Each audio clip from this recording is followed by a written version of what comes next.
हम लोगों ने पूरे विस्तार से आदरणीय कामेश्वर जी को सुना और उनके माध्यम से किस प्रकार से भेदभाव हमारे देश में अंबेडकर जी के साथ में हुआ है। कांग्रेस की गंदी मानसिकता के कारण से वो भेदभाव हम सभी लोगों ने देखा है।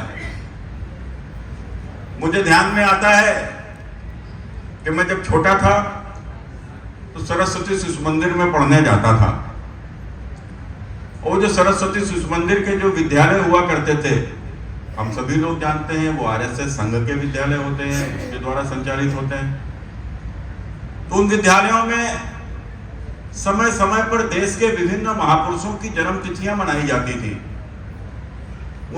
उसी क्रम में एक जन्म तिथि पूज्य बाबा साहब भीमराव अंबेडकर जी की भी बनाई जाती थी। उस समय तक बाबा साहब भीमराव अंबेडकर जी को भारत रत्न नहीं मिला था, वह तो सन 90 में मिला, जब भारतीय जनता पार्टी के समर्थन की जब सरकार दिल्ली में बनी। तो वो इसलिए हम लोगों को बताया जाता था कि चूंकि हम लोगों का मानना है, संघ का मानना है, भारतीय जनता पार्टी का मानना है, या जो भी भारत को थोड़ा बहुत भी समझता होगा, जिसको भी भारत से प्रेम होगा, उस हर व्यक्ति का मानना है कि देखो इस देश में जाति तो सच्चाई है, जो भी जन्मेगा किसी न किसी जाति में तो जन्मेगा, लेकिन महापुरुष तो वही होता है जो सबके लिए जीता है, जो समाज के लिए करता है, वही महापुरुष।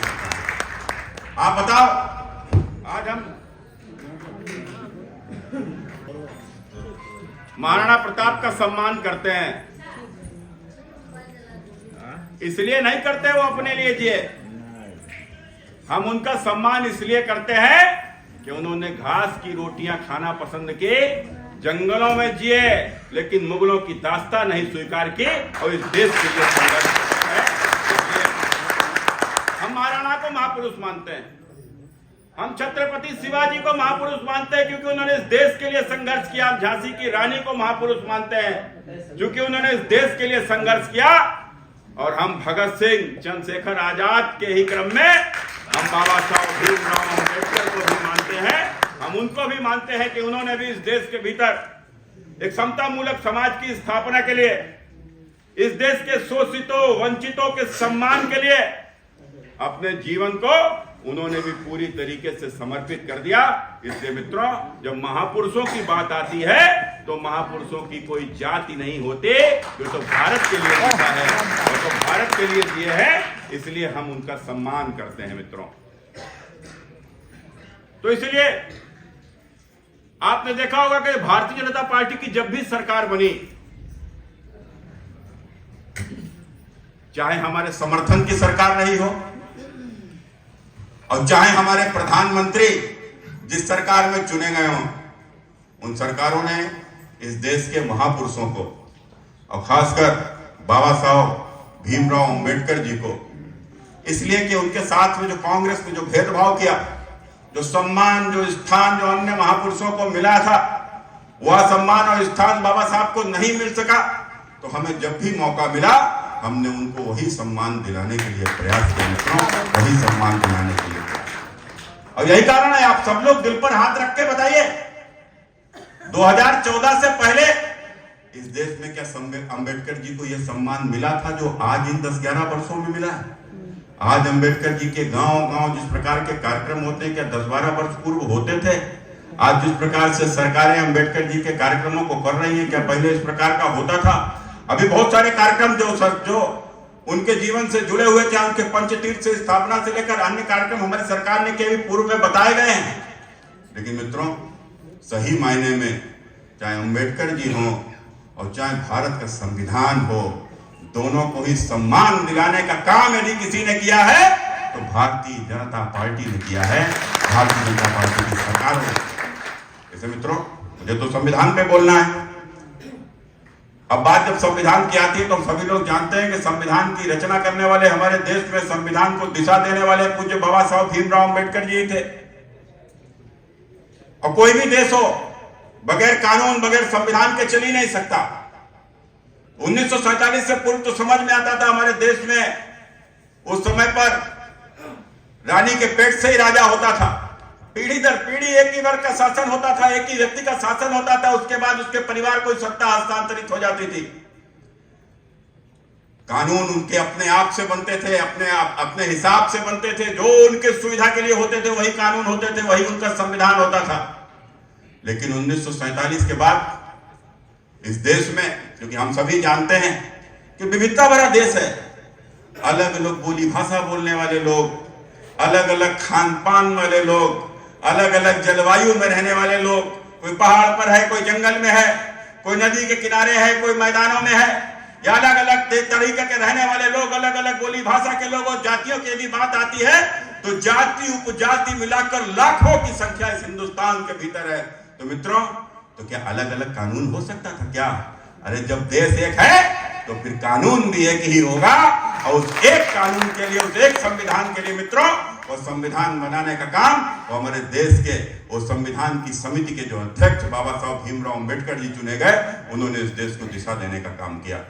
लेकिन मित्रों, मुझे इस बात में कहने में कोई संकोच ही नहीं है कि आपने देखा होगा कि कांग्रेस की जो मानसिकता जो थी, बाबा साहब हमेशा कहते थे कि इस देश का हिंदू और मुसलमान एक साथ रह ही नहीं सकता। इस देश में यदि विभाजन हो रहा है, पहले तो वो विभाजन के खिलाफ थे, लेकिन जब विभाजन हुआ ही हुआ तो उन्होंने इस बात को कहा कि यदि देश का बंटवारा जब धर्म के आधार पर हुआ है तो इस देश में हिंदू रहें, मुसलमान जो पाकिस्तान है उसमें चले जाएं, क्योंकि एक साथ नहीं रह सकते। लेकिन उस समय पर कांग्रेस ने उनकी अवहेलना कर दी, और कांग्रेस ने इस देश के भीतर संविधान हो, संविधान से ऊपर मुसलमानों को अधिकार देते हुए आपने देखा होगा कि पहले ही दिन से किस प्रकार का भेदभाव शुरू हो गया। हम सभी लोग जानते हैं कश्मीर इस देश का इस्लामिक राज्य, जो पहला इस्लामिक राज्य कश्मीर इस देश के भीतर बना, और इस देश में कश्मीर जब इस्लामिक राज्य बना तो इस्लामिक राज्य के नाम पर उसको अलग से धारा 370 लगा दी गई। ये धारा 370 क्यों लगाई गई? इस धारा 370 इसलिए लगाई गई कि देश भर में हमारे देश के दलितों, अनुसूचित जाति जनजाति के लोगों को आरक्षण मिल रहा था, और वो इस्लामिक राज्य में आरक्षण ना देना पड़े, इसलिए मित्रों कश्मीर के भीतर धारा 370 लगा दी। देश भर में जहां पर अनुसूचित जाति जनजाति के लोगों को आरक्षण मिलता था, वह कश्मीर में 370 के कारण से वो आरक्षण मिलना ही बंद हो गया। तो मित्रों, किसको सम्मान दिया आपने? संविधान के ऊपर भी मुसलमान को वोट के लिए कर दिया। और यही नहीं, आप सबने देखा होगा अभी संसद के पास एक कानून जो वक्फ का संशोधन जो किया गया, आपने देखा होगा, या लोग सुप्रीम कोर्ट चले गए। लेकिन एक समय जब राजीव गांधी देश के प्रधानमंत्री थे, उस समय सुप्रीम कोर्ट का एक फैसला जो साहबानों के लिए आया था, वो साहबानों और महिला जिसको तलाक दे दिया गया था, और तलाक में हिंदुस्तान के संविधान के आधार पर हर महिला को गुजारा भत्ता मिलना चाहिए, उस गुजारा भत्ते के लिए जब सुप्रीम कोर्ट ने आदेश कर दिया, और उसके बावजूद भी सुप्रीम कोर्ट के आदेश को संसद में पलटने का काम या राजीव गांधी ने किया या कांग्रेस की सरकार ने किया। मित्रों, या कोर्ट के कानून को बदलने के लिए संसद का इस्तेमाल करते हैं, अब आज संसद का कानून बदलने के लिए सुप्रीम कोर्ट में गए हैं। मित्रों, ये दोहरे चरित्र के लोग हैं, इन्होंने सदैव इस देश के भीतर वोट की राजनीति की है। इसलिए मित्रों, मैं आप सबसे 1947 से पहले इस देश में, जैसा कि मैंने कहा कि सरकार बदलने के लिए युद्ध होते थे। जब युद्ध होते थे, युद्ध में जो राजा जीत जाता था तो उसका शासन हो जाता था, जो हार जाता था अपना राज्य छोड़कर चला जाता था। लेकिन 1947 के बाद इस संविधान के कारण से मिले हमें लोकतंत्र में हम चुनाव होते हैं, और ये जब चुनाव होते हैं, या चुनाव से ही सरकारें बदलती हैं। जो दल जीतता है उसकी सरकार बनती है, जो हारता है उसको सरकार छोड़नी पड़ती है। मित्रों, यहाँ 1947 के बाद जब लोकतंत्र हमारे बीच में आया, तो मित्रों आज लड़ाई लोकतंत्र में, युद्ध में तो लड़ाई तोप तलवारों से होती थी, तीर कमंचों से होती थी, लेकिन लोकतंत्र की लड़ाई वोट से होती है, और वोट को नैरेटिव तय करता है। इसलिए मित्रों, आज जो नैरेटिव जो बनाया गया है, आपने देखा होगा, यह जो संविधान का सदैव अपमान करने वाले लोग, जो अंबेडकर जी को केवल एक चुनाव की राजनीति समझने वाले, केवल वोट बैंक तक ही सीमित मानने वाले यह लोग, यह ना अंबेडकर का सम्मान करते हैं, न यह संविधान का सम्मान करते हैं, या तो संविधान के ऊपर हमेशा शरिया को ही तरजीह देते हैं। मुझे कहने में कोई संकोच नहीं। न तो आप बताइए, इस देश का हिंदू शादी एक ही करेगा, लेकिन मुसलमान शादी 4 करेगा। ये पर्सनल लॉ बोर्ड को संविधान के ऊपर तरजीह किसने दी? या मित्रों यह तरजीह कांग्रेस ने ही दी। इसलिए मित्रों मैं सबसे कहता हूं, आपातकाल से लेकर आरक्षण तक कांग्रेस ने कैसे संविधान को कमजोर किया, ये तथ्यों के आधार पर हमको बताना होगा। आज वह युग नहीं ना, एक समय था जब संचार क्रांति नहीं हुई थी, सूचनाओं का आदान प्रदान में समय लगता था। अमेरिका तो छोड़ दो, हमारे शहर के मुख्यालय पर क्या हुआ या सुदूर बैठे गांव में हफ्तों तक सूचना ही नहीं आती थी। लेकिन आज ऐसा संभव है क्या? आज अमेरिका में क्या हो रहा है, मिनट तब होते हैं जब हम अपने गांव में अपने मोबाइल के ऊपर सूचना हमें मिल जाती है। मित्रों यह संचार की क्रांति आई। आज गूगल बाबा है, आज यूट्यूब है, आप कुछ भी पूछ सकते हो, कुछ भी समझ सकते हो। इसलिए मैं कह रहा हूं कि तथ्यों के आधार पर चलना है, कि नहीं तो कौवा नाक ले गया तो कौवा के पीछे भाग के भैया पहले नाक तो देख लेते, नाक तुम्हारी है कि नहीं है। इसलिए मित्रों तथ्यों के आधार पर चलना है। खासकर अनुसूचित जाति जनजाति उनको मिलने वाले अधिकारों को किस प्रकार से उनके सम्मान के लिए, उनके बेहतरी के लिए हम लोगों ने उपयोग किया।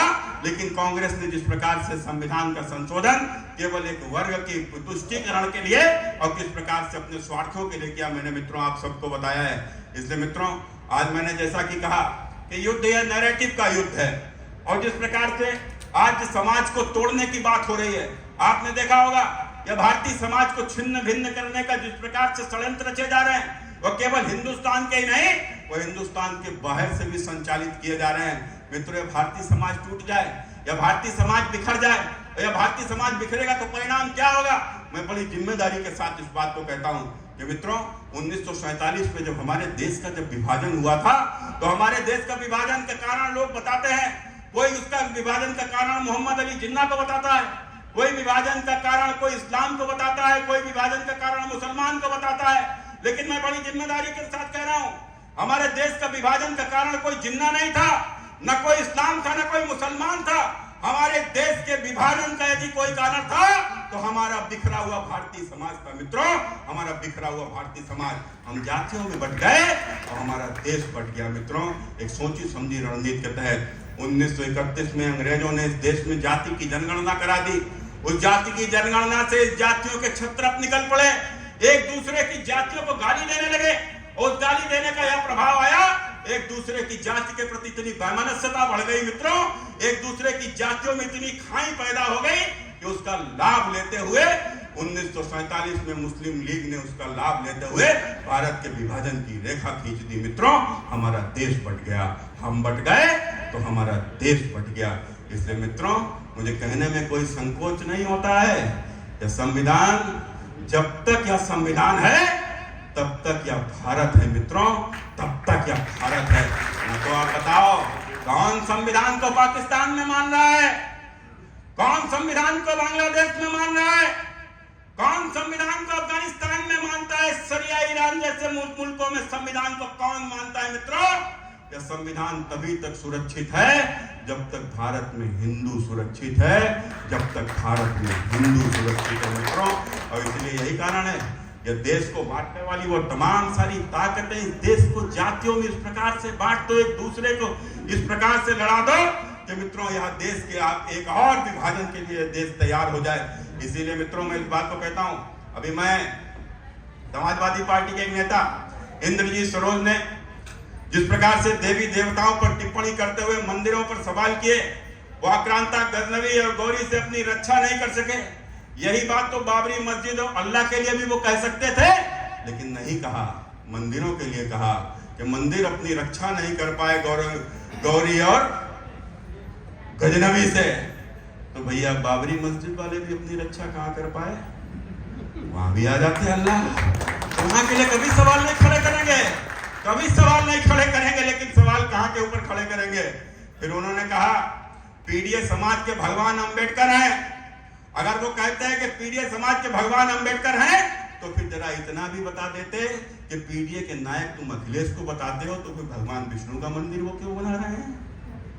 अगर पीडीए समाज के भगवान यदि अंबेडकर हैं, तो फिर भगवान विष्णु का मंदिर अखिलेश क्यों बना रहे हैं, इसका जवाब भी तो उनको देना चाहिए।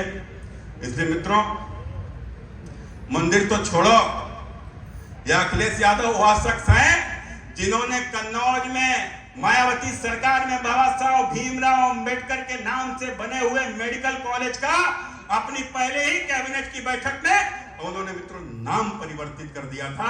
यह अंबेडकर का सम्मान करेंगे, यह अंबेडकर का सम्मान करेंगे। इसलिए मित्रों, ये पीडीए के रक्षक कौन है? ये पीडीए का रक्षक मुख्तार का भाई अफजाल है। पीडीए का रक्षक कौन है? पीडीए के रक्षक वो बिजली चोरी करने वाला वो सांसद वर्ग है। ये पीडीए के रक्षक, इनके तमाम मुसलमान जो चिल्लाते हैं पीडीए पीडीए पीडीए चिल्लाते हैं, जरा इनसे पूछ कर आओ, एक के घर में भी अंबेडकर जी की मूर्ति है क्या? कोई एक भी अंबेडकर जी की मूर्ति पर जाकर सम्मान करेगा क्या? अरे मित्रों, सम्मान तो छोड़ो, इनकी पार्टी का ताकतवर नेता जो उस समय पर अखिलेश के साथ में जो मंत्री था आजम खान, वो बाबा साहब को भूमाफिया बताता था। वो बाबा साहब के जो मूर्ति की जो उंगली के सामने खड़ी है, वो कहता था कि अपनी तो हमारी है ही है, ये सामने वाली भी हमारी है। यह अपमानित करने का काम किसने किया? यह अपमानित करने का काम आजम खान ने किया। इसलिए इंद्रजीत सरोज, आप तो यह बातें ना करो, आप न बाबा साहब से प्रेम करते हो, न भारत के संविधान से प्रेम करते हो, आप तो केवल अपने स्वार्थ से प्रेम करते हो। न तो बताओ, अगर आपको अंबेडकर जी से प्रेम होता तो अंबेडकर जी अपने बाद अपने किसी औलाद को अपने तत्व देकर नहीं गए। अगर आपको भी यदि अंबेडकर जी से प्रेम होता तो आप अपने बाद, अब तो विधायक थे ही थे, अपने बेटे को सांसद क्यों बना दिया? किसी गरीब पिछड़े किसी गरीब को अपने बेटे के स्थान पर योग्य व्यक्ति को बना देते सांसद। तो इसलिए मित्रों, ये स्वार्थ के लोग हैं। यदि अंबेडकर से इन्हें प्रेम होता, मित्रों आप बताइए, हमारा कोई भी आराध्य, हमारा देवी देवता महापुरुष या हमारे पूर्वज, यदि उनका कोई भी यदि अपमान करेगा, यदि उसके साथ में तभी व्यक्ति खड़ा होगा जब उसको स्वार्थ होगा। तो इसलिए मित्रों, यह अखिलेश यादव, जिन्होंने इस उत्तर प्रदेश के भीतर मायावती सरकार में बनाए हुए वो तमाम सारे दलित महापुरुषों के नाम से वो जिले थे, अंबेडकर जी के नाम से जो जिले थे, उनको अपनी सरकार बनते ही उनके नाम बदल दिए। और जैसा कि मैंने जिक्र किया, कन्नौज मेडिकल कॉलेज का नाम ही नहीं बदला, बल्कि जैसे ही सरकार बनी तो मेडिकल कॉलेज का नाम जीटी रोड के ऊपर बाबा साहब भीमराव अंबेडकर मेडिकल कॉलेज लिखा था। और समाजवादी गुंडों ने उस बोर्ड को तोड़ा और उस बोर्ड को जूतों चप्पलों से पीटते हुए उसके ऊपर पेशाब तक की। जिसके मन में इस प्रकार से जिनके मन में बाबा साहब के लिए नफरत रही हो, यदि तुम उनके साथ इंद्रजीत सरोज गए हो, तो मैं तुम्हें बाबा साहब का प्रेमी नहीं मानता, मैं तुम्हें कभी बाबा साहब का प्रेमी नहीं मानता।